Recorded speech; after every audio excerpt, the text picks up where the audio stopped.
Hey, good people, it's Minister Kanita Smith here, and today's pearl is the fall isn't going to kill you. Listen, there was a story about a man named James, and when James was converted, it says that he was a devout man. Church history correspondents say that he stayed on his knees so much in prayer that his knees looked like camels, according to the commentary. And when he died, he was at the highest point of the temple, and he was pushed from that point. But the fall isn't what killed him. It says that it was the people beating him when he was on the ground that killed him. I want to speak to you today because it's not the fall from God that is killing your spirit, man. It's the people that was beating you when you were down. When you were at a high point in your walk with God and then you had a setback and something happened and you began to fall away from his mercy and his grace, you began to fall into sin, into things that you know were displeasing to God.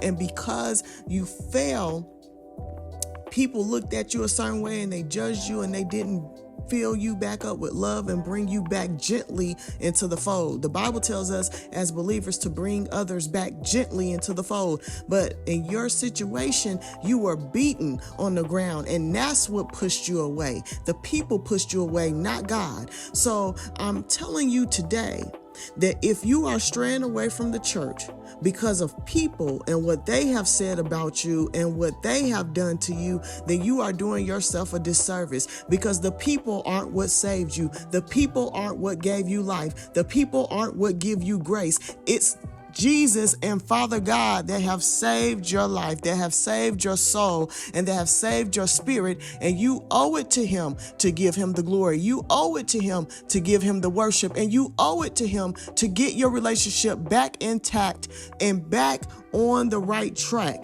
So it's not God that pushed you away. It's the people that pushed you away. And so don't let people interfere with your relationship with God. Yes, they beat you while you were down. Yes, they said evil things about you, but you can get back up. God is drawing you. He's telling you that even though the people beat James, he still prayed for him. He still prayed down their words. He still prayed down their accusations and their evil actions.